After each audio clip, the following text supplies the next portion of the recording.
Hi friends, welcome back to our YouTube channel Amma's kitchen. ಇವತ್ತಿನ recipe ಕಾರ್ನ್ಫ್ಲೋರ್ನ use ಮಾಡಿಕೊಂಡು ಒಂದು ಸಿಂಪಲ್ಲಾಗಿ ಹಲ್ವಾ ಹೇಗೆ ಮಾಡೋದು ಅಂತ ತೋರಿಸ್ಕೊಡ್ತಾ ಇದ್ದೀನಿ. ಮೊದಲಿಗೆ ಒಂದು 2 ಬೌಲಷ್ಟು ಕಾರ್ನ್ಫ್ಲೋರ್ನ ತೊಗೊಂಡಿದ್ದೀನಿ. ಹಾಗೆ 1 ಕಪ್ಪಷ್ಟು ವಾಟರನ್ನ ಸೇರಿಸ್ಕೊತಾ ಇದ್ದೀನಿ.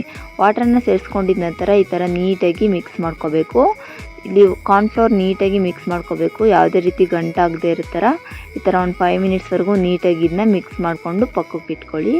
ಈಗ ಇಲ್ಲಿ ನಾನು ಒಂದು ಪ್ಯಾನ್ನ ಬಿಸಿಗೆ ಇಟ್ಕೊಂಡು 1 ಕಪ್ಪಷ್ಟು ವಾಟರನ್ನ ಸೇರಿಸ್ಕೊತಾ ಇದ್ದೀನಿ.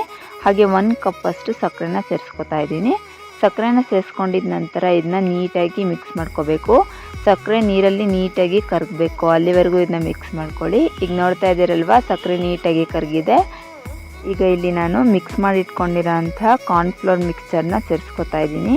ಸೇರಿಸ್ಕೊಂಡಿದ ನಂತರ ಇದನ್ನ ನೀಟಾಗಿ ಒಂದು 5 ಮಿನಿಟ್ಸ್ವರೆಗೂ ಮಿಕ್ಸ್ ಮಾಡ್ಕೋಬೇಕು. ಮಿಕ್ಸ್ ಮಾಡ್ಕೊಂಡಿದ ನಂತರ ಇದು 5 ಮಿನಿಟ್ಸ್ ಆದಮೇಲೆ ಈ ಥರ ಟ್ರಾನ್ಸ್ಪರೆಂಟ್ ಕಲರ್ ಬರುತ್ತೆ. ಇದನ್ನ ನಾವು ಆದಷ್ಟು ಲೋ ಫ್ಲೇಮಲ್ಲಿ ಇಟ್ಕೊಂಡು ಕೈ ಬಿಡ್ದೇ ತಿರುಗಿಸ್ತಾನೆ ಇರಬೇಕು. ಈಗ ಇಲ್ಲಿ ನಾನು ಒಂದು 4 ಟೇಬಲ್ ಸ್ಪೂನಷ್ಟು ತುಪ್ಪನ ತೊಗೊಂಡಿದ್ದೀನಿ. ಅದರಲ್ಲಿ ಹಾಫ್ ತುಪ್ಪನ ಸೇರಿಸ್ಕೊಂಡು ಈ ಥರ ನೀಟಾಗಿ ಮಿಕ್ಸ್ ಮಾಡ್ಕೊತಾ ಇದ್ದೀನಿ. ನೋಡ್ತಾ ಇದ್ದೀರಲ್ವ, ಈ ಥರ ತುಪ್ಪ ನೀಟಾಗಿ ಮಿಕ್ಸ್ ಆಗಬೇಕು. ಮತ್ತು ಇಲ್ಲಿ ನಾನು ಒಂದು ಹಾಫ್ ಟೇಬಲ್ ಸ್ಪೂನಷ್ಟು ಸೇರಿಸ್ಕೊಂಡು ನೀಟಾಗಿ ಮಿಕ್ಸ್ ಮಾಡ್ಕೊತಾ ಇದ್ದೀನಿ. ತುಪ್ಪ ನೀಟಾಗಿ ಅದಕ್ಕೆ ಮಿಕ್ಸ್ ಆಗಬೇಕು. ಸೇರ್ತಾ ಇದ್ದೀರಲ್ವ, ತುಪ್ಪ ಈಗ ನೀಟಾಗಿ ಮಿಕ್ಸ್ ಆಗಿದೆ. ಈಗ ಇಲ್ಲಿ ನಾನು ಒಂದು ಹಾಫ್ ಟೇಬಲ್ ಸ್ಪೂನಷ್ಟು ಫುಡ್ ಕಲರ್ನ ಸೇರಿಸ್ಕೊತಾ ಇದ್ದೀನಿ. ಫುಡ್ ಕಲರ್ನ ಸೇರಿಸ್ಕೊಂಡಿದ ನಂತರ ಇದನ್ನ ನೀಟಾಗಿ ಮಿಕ್ಸ್ ಮಾಡ್ಕೋಬೇಕು. ಈಗ ಇಲ್ಲಿ ನಾನು ಕಟ್ ಮಾಡಿ ಇಟ್ಕೊಂಡಿರೋಂಥ ಡ್ರೈ ಫ್ರೂಟ್ಸ್ನ ಸೇರಿಸ್ಕೊತಾ ಇದ್ದೀನಿ. ನಿಮ್ಮ ಹತ್ರ ಯಾವ ಥರ ಡ್ರೈ ಫ್ರೂಟ್ಸ್ ಇದೆಯೋ ಆ ಥರ ಡ್ರೈ ಫ್ರೂಟ್ಸ್ನ ನೀವು ಸೇರಿಸ್ಕೋಬೋದು. ಇಲ್ಲ ಅಂದರೆ ಬೇಕೆಂದರೆ ಸ್ಕಿಪ್ ಕೂಡ ಮಾಡ್ಕೋಬೋದು. ಇದನ್ನ ಸೇರಿಸ್ಕೊಂಡಿದ ನಂತರ ಈ ಥರ ನೀಟಾಗಿ ಮಿಕ್ಸ್ ಮಾಡ್ಕೊಂಡು ಗ್ಯಾಸ್ ಸ್ಟವ್ನ ಆಫ್ ಮಾಡ್ಕೊತಾ ಇದ್ದೀನಿ. ಈಗ ಇಲ್ಲಿ ನಾನು ಒಂದು ಪ್ಲೇಟಿಗೆ ತುಪ್ಪನ ಹಚ್ಚಿಟ್ಕೊಂಡಿದ್ದೀನಿ.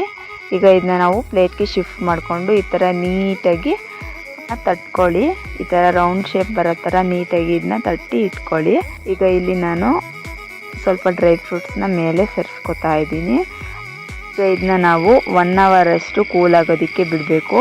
ಕೂಲ್ ಆಗಿದ ನಂತರ ಈಗ ಇಲ್ಲಿ ನಾನು ನೀಟಾಗಿ ನಮ್ಗೆ ಯಾವ ಶೇಪಲ್ಲಿ ಬೇಕೋ ಆ ಶೇಪಲ್ಲಿ ಕಟ್ ಮಾಡ್ಕೋಬೇಕು. ನೋಡ್ತಾ ಇದ್ದೀರಲ್ವ, ಈಗ ನಾನು ಇದನ್ನ ಕಟ್ ಮಾಡ್ಕೋತಾ ಇದ್ದೀನಿ. ನೋಡ್ತಾ ಇದ್ದೀರಲ್ವ, ಈಗ ಸಖತ್ ಟೇಸ್ಟಿಯಾಗಿರೋ ಕಾರ್ನ್ಫ್ಲೋರ್ ಹಲ್ವಾ ರೆಡಿಯಾಗಿದೆ.